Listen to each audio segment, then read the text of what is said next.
La carta de Santiago es eminentemente práctica. Hoy tenemos la bendición de disfrutarla del capítulo 3 a partir del versículo 1 hasta el versículo 10 del capítulo 4, en donde enfatizamos que debemos tener mucho cuidado con lo que decimos. Oremos, nos hace bien orar. Dios de amor, en el nombre de Jesús, siempre vamos a agradecer tus bondades, tus beneficios, tu interés en nosotros, porque tú has buscado al hombre desde el mismo momento que lo formaste y le diste vida. En todas las etapas, en todos los momentos, tú estás pendiente de tu creación y de tus criaturas. Gracias por este hombre Santiago, que escribe una carta muy interesante, muy sencilla, muy práctica, muy atinada, que refleja la realidad nuestra en todos los tiempos, porque ciertamente la historia se cuenta por años, pero muchas cosas se repiten en la historia. Gracias, Señor, porque ese tu amor sigue latente y estás ocupándote de nosotros, estás instruyéndonos y dejaste esas cartas para que toda la humanidad las conozca. Esta es una oportunidad de darla a conocer. Y por eso te damos gracias también por el privilegio que tenemos de formar parte de esa cadena de bendición para los que son criaturas tuyas. En el nombre de Jesús. Amén.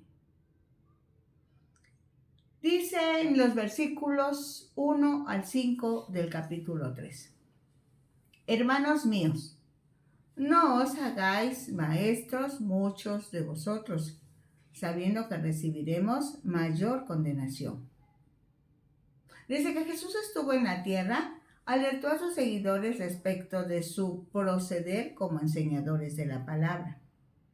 En Mateo 23, del 1 al 12, dijo muchas verdades el Señor Jesús. Dice, entonces habló Jesús a la gente y a sus discípulos diciendo, en la cátedra de Moisés se sientan los escribas y los fariseos. Así que todo lo que os digan que guardéis, guardadlo y hacedlo. Mas no hagáis conforme a sus obras, porque dicen y no hacen, porque atan cargas pesadas y difíciles de llevar, y las ponen sobre los hombros de los hombres, pero ellos ni con un dedo quieren moverlas. Antes hacen todas sus obras para ser vistos por los hombres, pues ensanchan sus filacterias y extienden los flecos de sus mantos y aman los primeros asientos en las cenas y las primeras sillas en las sinagogas y las salutaciones en las plazas y que los hombres les llamen rabí, rabí. Pero vosotros no queráis que os llamen rabí, porque uno es vuestro maestro, el Cristo, y todos vosotros sois hermanos. Y no llaméis Padre vuestro a nadie en la tierra, porque uno es vuestro Padre, el que está en los cielos. Ni seáis llamados maestros, porque uno es vuestro Maestro, el Cristo. El que es el mayor de vosotros, sea vuestro siervo, porque el que se enaltece será humillado, y el que se humilla será enaltecido.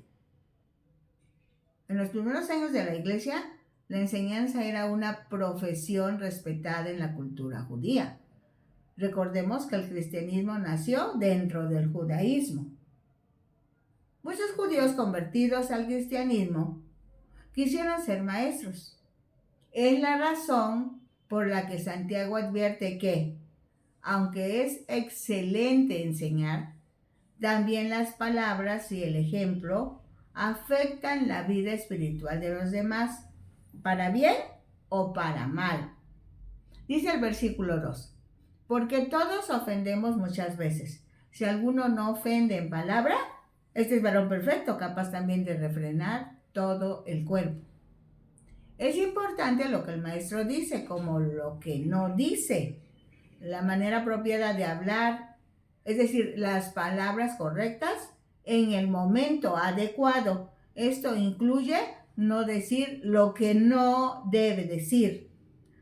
Algunos ejemplos del uso indebido de las palabras expresadas pueden ser la murmuración, el menosprecio, la manipulación, la enseñanza incorrecta, la exageración, las acusaciones, en fin, la mentira.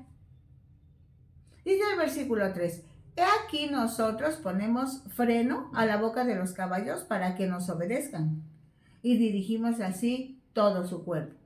Mirad también las naves, aunque tan grandes y llevadas de impetuosos vientos, son gobernadas con un muy pequeño timón por donde el que las gobierna quiere.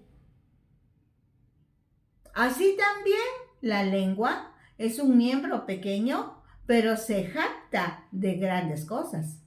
Aquí cuán grande bosque enciende un pequeño fuego.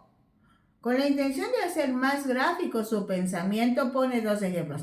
El primero se refiere a los caballos, animales que eran usados en ese tiempo como medio de transporte de personas, transporte de cosas, como parte del equipo para la guerra, para el cual idearon un artefacto que se coloca en el hocico del animal y que les permite a los jinetes controlar a una bestia.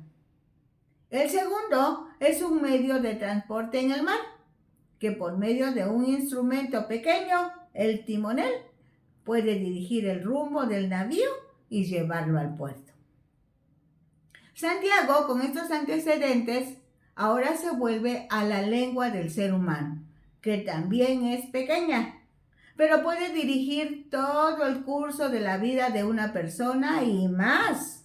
Desde luego que cuando la mente está en control de cada palabra, o sea, piensa y luego habla, y esa mente a su vez está controlada por Cristo, la vida es exitosa. Ya lo dijo Pablo, que tu palabra sea sazonada con sal para que dé gracia a los oyentes. Santiago no menciona nada respecto del silencio. Lo que dice es: usa la lengua sabiamente. Santiago no está exagerando cuando habla de una parte tan pequeña del cuerpo cuyo uso inadecuado puede traer consecuencias terribles a una persona, a un grupo de personas o a una comunidad entera. Ahora bien, de los versículos 6 al 12 encontramos: y la lengua es un fuego, un mundo de maldad. La lengua está puesta entre nuestros miembros y contamina todo el cuerpo. Inflama la rueda de la creación y ella misma es inflamada por el infierno. La perversidad de la lengua tiene su origen en el mismo infierno. Las palabras ociosas y aborrecibles son peligrosas porque esparcen rápidamente destrucción y nadie puede detener los resultados una vez que se han pronunciado. Por lo tanto, antes de hablar, pensemos que las palabras son como el fuego, que no se puede controlar ni se puede anular el perjuicio que pueden causar. Dice el versículo 7, porque toda naturaleza de bestias y de aves y de serpientes y de seres del mar se doma y ha sido domada por la naturaleza humana. Pero ningún hombre puede domar la lengua, que es un mal que no puede ser refrenado, llena de veneno mortal. No se trata de desanimarnos. Al contrario, se trata de que podamos descubrir cómo reducir el peligro que puedan provocar nuestras palabras. El Espíritu Santo nos dará poder para controlar y supervisar lo que decimos, para que cuando seamos ofendidos, recordemos el amor de Dios y no reaccionemos vengativamente. Dice el versículo 9, con ella bendecimos al Dios y Padre, y con ella maldecimos a los hombres, que están hechos a la semejanza de Dios. De una misma boca proceden bendición y maldición. Hermanos míos, ¿esto no debe ser así? ¿Acaso alguna fuente hecha por una misma abertura, agua dulce y amarga? Hermanos míos, ¿puede acaso la higuera producir aceitunas o la vid higos? Así también ninguna fuente puede dar agua salada y dulce. Desde Lucas 6:45 se lee, porque de la abundancia del corazón habla la boca. Ello explica por qué en varias ocasiones nuestro lenguaje es contradictorio. A veces es apropiado y agrada a Dios, pero en ocasiones es violento y destructivo. Mucho tiene que ver que aunque fuimos hechos a la imagen de Dios, también hemos caído en el pecado. De ahí que Dios está muy interesado de provocar cambios en nosotros, de dentro hacia afuera. Cuando el Espíritu Santo purifica un corazón, también da dominio propio, de tal manera que las personas puedan decir las palabras que agradan a Dios. Ahora vamos de los versos 13 al 18 del capítulo 3. ¿Quién es sabio y entendido entre vosotros? Muestre por la buena conducta sus obras en sabia mansedumbre. Un maestro debe practicar lo que enseña. Por eso dice muestre. Un maestro debe practicar lo que enseña. Repítelo muchas veces si eres maestro.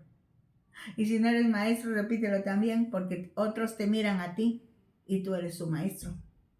Dice el versículo 14.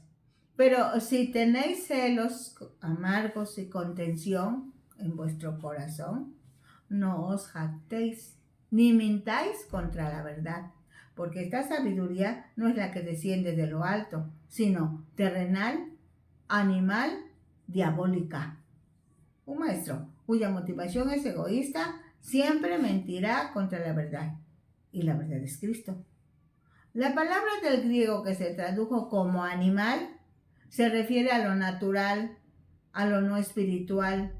Es vivir en el dominio de los sentidos, interesados solamente en los asuntos de la vida presente.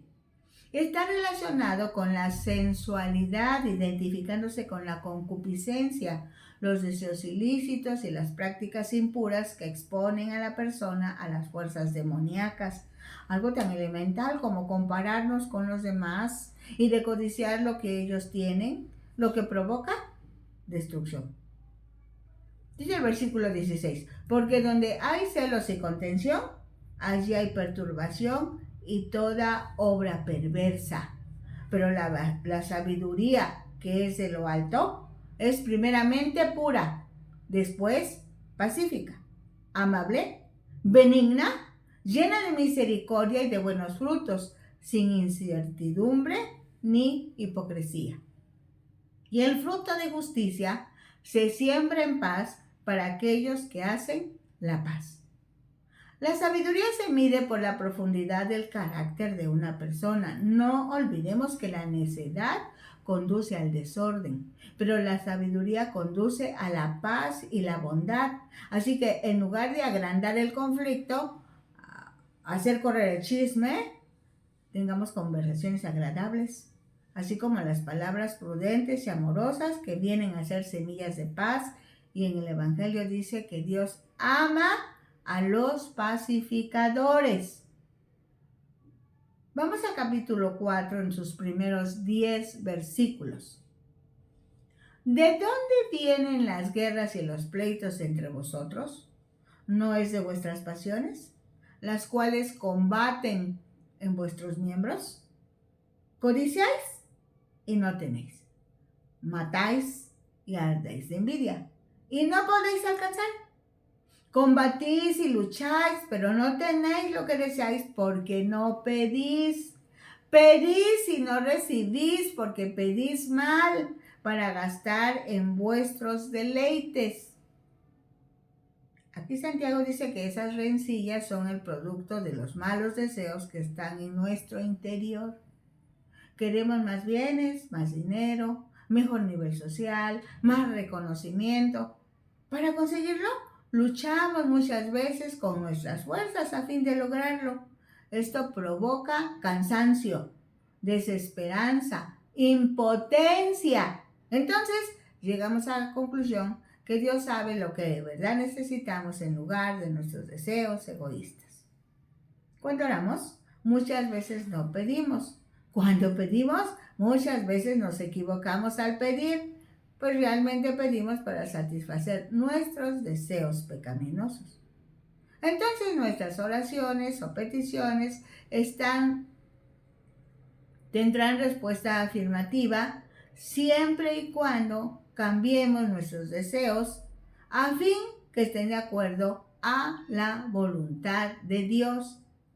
En la primera carta del apóstol Juan, capítulo 3, en sus versículos 21 y 22, encontramos que dice: Amados, si nuestro corazón no nos reprende, confianza tenemos en Dios, y cualquier cosa que pidiéremos la recibiremos de Él, porque guardamos sus mandamientos y hacemos las cosas que son agradables de Él.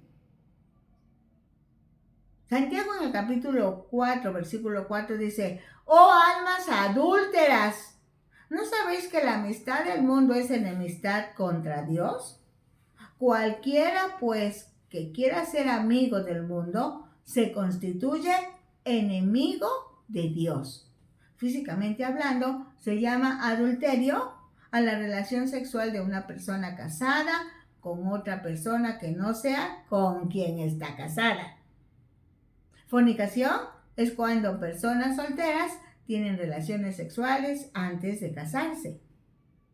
El versículo dice: almas adúlteras. El alma es la parte inmaterial del ser humano en donde radican los pensamientos, los sentimientos y por lo mismo la voluntad. Cuando Santiago habla de almas adúlteras, está relacionando el concepto de adulterio y fornicación física con el adulterio y fornicación no físicos. Veamos, el adulterio y la fornicación activan corrupción del alma. ¿Lo repito? El adulterio y la fornicación activan corrupción del alma, heridas y vergüenza. De ahí que digamos que el que anda en adulterio está falto de entendimiento, o como también se dice en algunas versiones de la palabra, está embrutecido. Perdón por si alguien está sintiendo que yo le ofendo, pero es lo que dice la Biblia. Desde luego que si su alma está corrompida, los pasos de su cuerpo físico irán a lugares corruptos. Desde el Antiguo Testamento, por medio de los profetas, Dios dice que Israel adulteró, porque adoró a otros dioses, adoró a ídolos. O sea, tuvo relaciones con otro que no era su dueño, su salvador, su señor. Dios nos da buenos dones para que los disfrutemos, pero tener amistad con el mundo implica buscar placer a expensas de los demás o a expensas de no obedecer a Dios. El placer que impide que agrademos a Dios es pecado. El placer que procede de la abundante generosidad de Dios es bueno. ¿Cómo es que tenemos amistad con el mundo? Tenemos muchos ejemplos, pero uno muy común es que cuando estamos con personas que no conocen a Jesús, usan un vocabulario no apropiado y muchas veces los cristianos, para no sentirse rechazados por la sociedad, hablan como ellos, juegan como ellos y demás, sin darnos cuenta que relajamos la conducta, desagradamos a Dios. En el Nuevo Testamento, el Señor Jesús habla de una generación adúltera en Mateo 16, versículo 4. Más adelante, Pablo en sus cartas presenta a la iglesia como la esposa de Cristo. Un pasaje sería 2 Corintios 11:1.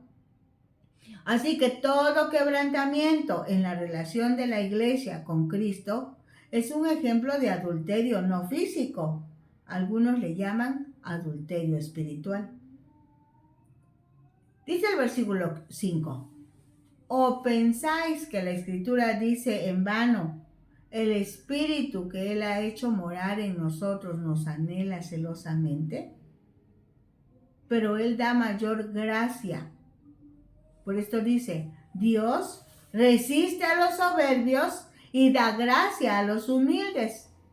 Desde siempre, Dios tiene o busca una buena relación con sus criaturas, pues como en esencia es amor, muestra su amor para con nosotros, nos dice y nos demuestra que nos ama. La soberbia, a veces llamada vanidad, orgullo o arrogancia, se considera pecado fundamental y parte de todos los vicios, pues el primer pecado cometido fue un acto de soberbia de Satanás cuando se negó a reconocer a Dios como su Señor. Asimismo, la soberbia fue la trampa que sedujo a toda la humanidad en Adán y Eva. Cuando solo se piensa en uno mismo, eso se llama egocentrismo, creemos tener derecho a todo lo que se puede ver, tocar o imaginar, creando apetitos codiciosos de obtener más de lo que necesitamos.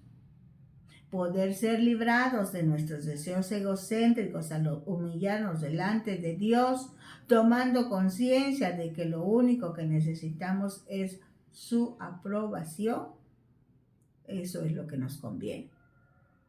El Espíritu Santo participa convenciéndonos de pecado, llevándonos a Cristo para que confesemos pecados y seamos perdonados, santificados, y es entonces cuando nos damos cuenta de que las atracciones seductoras del mundo son solo sustitutos baratos en comparación con lo que Dios ofrece. Dice el versículo 7 del capítulo 4 de Santiago: someteos pues a Dios, resistid al diablo y huirá de vosotros. La palabra del griego que se tradujo como someteos está en modo imperativo, esto es una orden que apela a la voluntad del que recibe la orden. Puede traducirse como por favor, decide. Llama la atención que está en voz pasiva. Esto es, el sujeto no realiza la acción, solo la recibe. En este caso, si decides obedecer a Dios, el Espíritu Santo está hablando. Dios mismo está hablando. Yo, dice, te ayudaré a obedecer. En cuanto a la palabra que se tradujo como resistir, también está en modo imperativo. Otra vez, es una orden que apela a la voluntad del ser humano, pero está en voz activa.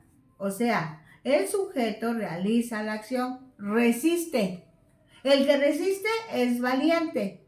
Se coloca frente a frente contra un adversario. Se mantiene en su terreno y no es movido de allí. Es por todos sabido que Dios y Satanás aparentemente están en guerra, pero lo cierto es que la guerra ya se llevó a cabo. Dios, Jesucristo, venció a Satanás, y cuando Cristo vuelva, Satanás y todos sus aliados serán exhibidos para siempre. Sin embargo, Satanás está vencido. Cristo lo venció en la cruz del Calvario, pero es mentiroso y necio. Cuando Cristo venga, Satanás y todos sus aliados, dijimos, van a ser exhibidos como los grandes perdedores. No obstante, está tratando de engañarnos para que los hijos de Dios se conviertan a su causa maligna. Pero con el poder del Espíritu Santo en nuestra vida, podemos resistir a Satanás y él huirá de nosotros. Es Satanás el que tiene que huir de nosotros, no nosotros de Satanás. Dice Santiago 4:8: acercaos a Dios y él se acercará a vosotros. Pecadores, limpiad las manos, y vosotros, los de doble ánimo, purificad vuestros corazones. Afligíos y lamentad y llorad. Vuestra risa se convierta en lloro y vuestro gozo en tristeza. Humillaos delante del Señor y él os exaltará. Santiago recomienda varias maneras para acercarse a Dios. Rendirte ante su autoridad y voluntad, estar deseoso de seguirlo y entregarle tu vida. De esa forma te puedes acercar a Dios. No permitas que Satanás te seduzca y tiente. Eso es resistir al diablo. Es otra forma. Lleva una vida pura, limpia de pecado. Cambia los deseos de pecar por los deseos de experimentar la pureza de Dios. Cuando peques, expresa la profunda tristeza de tu corazón por el pecado que hayas cometido. Confiésalo. Humíllate delante del Señor y te pondrá en alto. Humillarnos quiere decir que reconocemos que nuestro valor viene solo de Dios. Ser humilde implica el actuar con su poder de acuerdo con su guía, no con nuestros esfuerzos.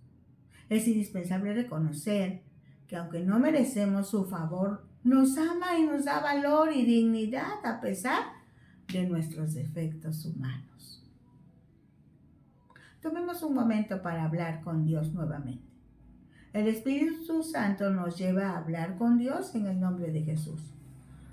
Pongamos en práctica el humillarnos delante del Todopoderoso Dios. Padre, en el nombre de Jesús, hemos entendido tu palabra. Hemos de reconocer que somos tus hijos, ciertamente. Valemos mucho por la sangre del Cordero derramada en la cruz del Calvario. Somos especiales porque nos has sellado con tu Espíritu. Ahora tenemos una naturaleza santa, una naturaleza pura. Ahora, Señor, no podemos decir que ignoramos. Ahora no podemos decir que no sabemos.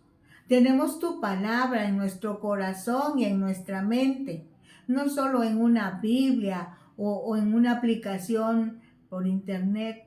Señor, hemos estado revisando por varios meses, Señor, y de varias maneras nos has estado indicando cómo nosotros podemos vivir en victoria, cómo nosotros podemos disfrutar tu presencia, cómo nosotros debemos estar preparados para el día malo, para el momento de tribulación, para el momento de defender, Señor, en el nombre de Jesús, la fe en Cristo.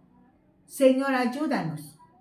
Ayúdanos, ayúdanos, ayúdanos. Ten piedad de nosotros, Señor. Perdona nuestros descuidos. Perdona, Señor, la pereza. Perdónanos, Señor, si queriendo quedar bien con el mundo, nosotros nos hemos enredado en las prácticas de pecado, en las prácticas de maldad, si hemos entrado al mundo de las tinieblas y algunos de nosotros estamos ahí, ya no podemos salir porque hemos descuidado nuestra comunión contigo. Perdónanos si hemos descuidado el alimento espiritual que está en tu palabra. Perdona, Señor, a los que nos dirigen si ellos se han extraviado. Perdona, Señor, a tu iglesia amada por no hacer lo que tú dices en esa palabra bendita. Señor, Señor, Señor, por eso muchos estamos debilitados y algunos otros están dormidos y quizá alguien haya ya muerto, sido separado por el pecado.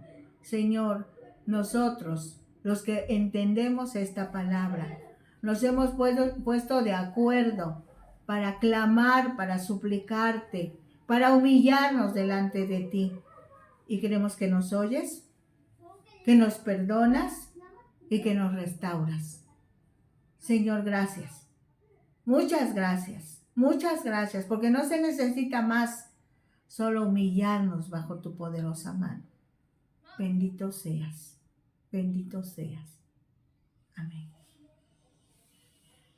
Bueno, les invitamos a sintonizar Ventana Virtual Radio Cristiana, la señal que edifica, algunas emisoras cristianas por internet que están uniendo al mundo con el Evangelio de Jesucristo. Háganlo, hermanos, y compartan alabanzas, meditaciones, testimonios, ministraciones. Es precioso tener una oportunidad así y compartirla. También pueden ustedes buscarnos en Disfrutando la Palabra en Facebook y conseguir las enseñanzas seriadas que tenemos del libro de los Hechos y las cartas de Pablo en YouTube a nombre de Rosadelia Hernández Ojeda. Gracias, hermanos, por su bendición, porque también ustedes por nosotros.